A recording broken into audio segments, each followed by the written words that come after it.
Hey everyone, welcome to Data Millennials. I'm Atul, and in this video we are going to discuss about the randint function, and we are going to write a program to generate a random integer number. So the random integer function is nothing but random.randint, and this function generates a random integer from the range of numbers supplied.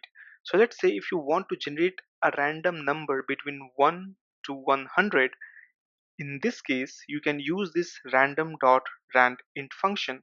So let's test it out. So let's say that I want to generate a random number between 1 to 100. Okay. So what I'm going to do is that I'm going to put test value equal to, and before that, let's import this random module. So import random, and then with this test value, I'm going to store a random integer value in it. So I'm just going to give random dot randint, and in this you need two argument.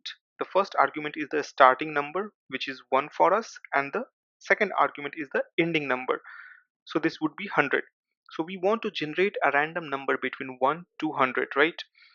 So now if I print this test value, let's see what the value we will get. So if I run it, you can see that we are getting 11.